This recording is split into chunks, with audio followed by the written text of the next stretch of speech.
Hello viewers, আজকের ভিডিওটা কি বিষয় হতে চলেছে এতক্ষণে তো টাইটেল এবং থাম্বনেল দেখে নিশ্চয়ই বুঝে ফেলেছো। হ্যাঁ, আজকে আমরা যাচ্ছি ঢাকা সায়দাবাদ থেকে টাঙ্গুয়ার হাওড়ের উদ্দেশ্যে। তো আমাদের বাসটি এখানে দাঁড়িয়ে আছে, আমাদের বাস এখনই ছেড়ে দেবে।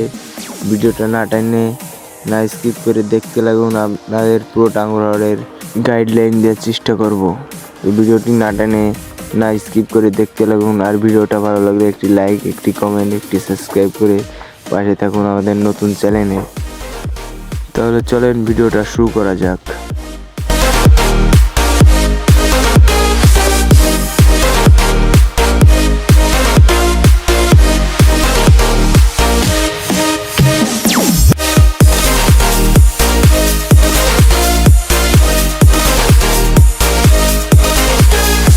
আমাদের গাড়িটা এখন সায়দাবাদ বাস টার্মিনাল থেকে ছেড়ে যাচ্ছে, আর গাড়িওয়ালা মামা খুব ওড়াধরা টান দিচ্ছে, একের পর এক গাড়ি ওভারটেক করে বাউলি দিচ্ছে।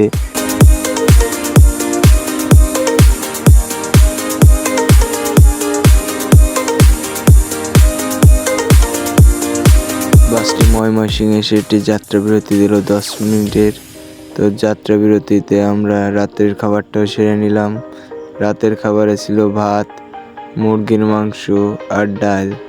রাতের খাবারটি আমাদের 115 টাকা করে জনপ্রতি পড়েছিল, আর আমরা একা গেছিলাম না, আমরা গেছিলাম গ্রুপ ধরে, সেজন্য আমাদের একটু কম পড়ছিল, আর গ্রুপ ধরে গেলে লাভ আছে।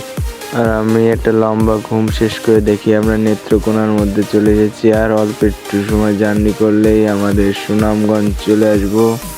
সুনামগঞ্জের পরে আমাদের ট্রলার জার্নি শুরু হবে। তো ভিডিওটা দেখতে লাগুন।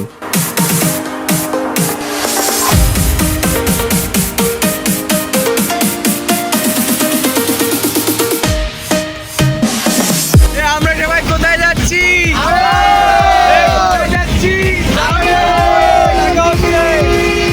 আমাদের বাস জার্নি শেষ, এখন ট্রলার জার্নি। এখন আমাদের তায়েরপুরে নামাই দিল। এখান থেকে হেঁটে হেঁটে তায়েরপুরে যেতে হবে, যেখানে আমাদের বোটটি রয়েছে।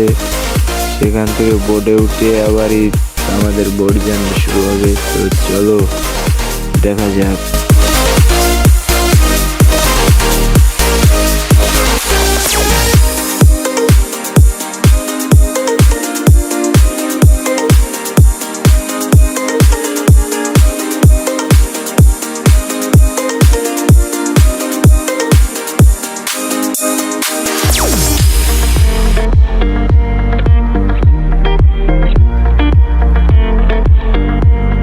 আমরা হাঁটতে হাঁটতে আমাদের বোর্ডের কাছে চলে এসেছি। তো বোর্ডে যে দেখি বোর্ডে মানুষ হয়ে গেছে, বসার জায়গায় নাই বোর্ডে, এত পরিমাণ মানুষ। আর এবার হাওড়ের এমনি একটু মানুষ বেশি যাচ্ছে। হাওড়টা এবার খুবই একটা পর্যটন কেন্দ্র হয়ে উঠেছে এবারের হাওড়।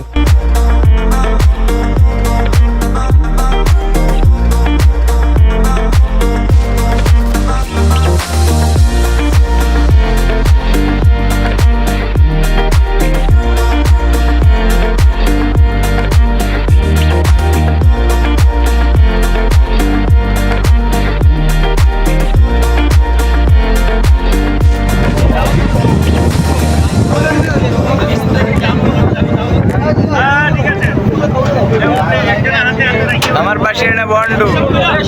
আমাদের সকালের নাস্তা দিছে একটি ডিম আর খিচুড়ি। আর আমরা এটা 1200 টাকার একটি প্যাকেজে এসেছি, একটা গ্রুপ থেকে, ট্রাভেল গ্রুপ থেকে এসেছি বলে এত কম খরচে পেরেছি। ঢাকা সায়দাবাদ থেকে আমাদের জনপ্রতি প্যাকেজের পড়ছে 1200 টাকা করে। আর আমরা গ্রুপে অনেক লোক ছিলাম বলে আমাদের কম হয়ে গেছে একটু। নদীপথে যেতে যেতে এরকম অসংখ্য ভাসমান গাছ চোখে পড়বে, এটা যেন হাওড়ের সৌন্দর্যটাকে আরো বাড়িয়ে দিচ্ছে।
দীর্ঘ 5 ঘন্টা জার্নি করার পরে আমরা চলে এসেছি ওয়াস্টারের কাছে।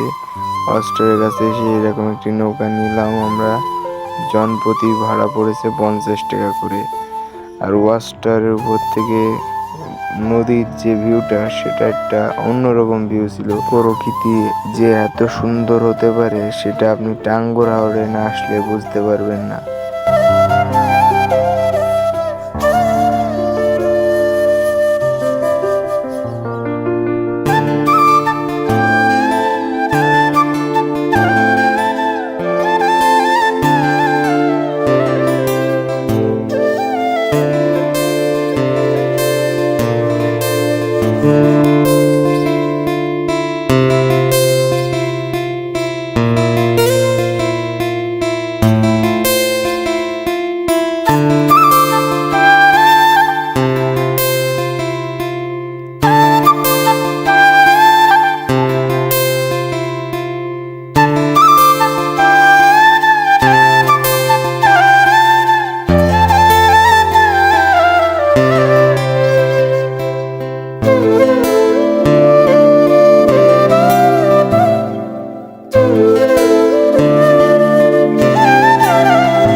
তো আমরা বোট থেকে নামার পরে এখান থেকে একটি বাইক ভাড়া করে লাকমাছড়া, জিলিপথ এবং বাংলাদেশ আর ইন্ডিয়ার সীমান্ত বর্ডারের কাছে যাওয়ার জন্য একটি গাড়ি ভাড়া নিয়ে নিলাম।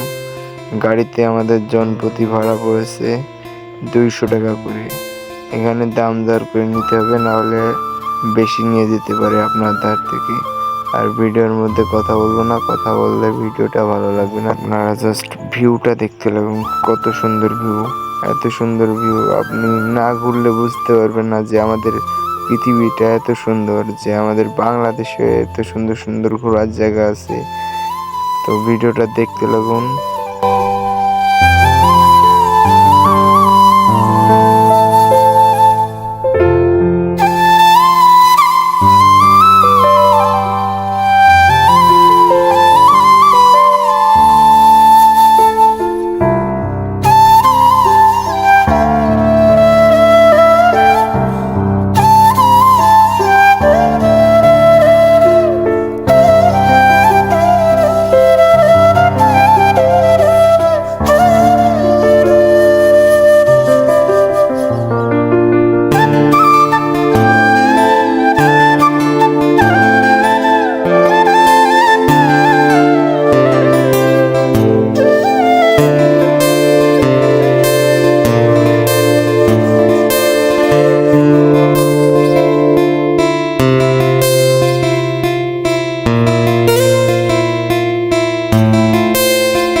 ভাই জাস্ট পিছনের ভিউটা দেখেন, কি সুন্দর ভিউ।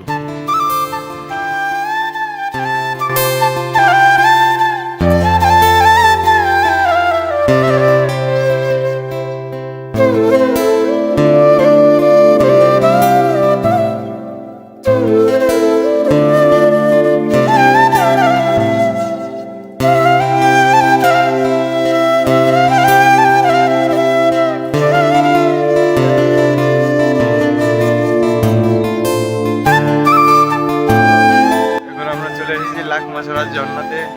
তো চলো ঝর্ণাটা দেখে আসি কেমন কি। আমার ফোনে 4% চার্জ আছে।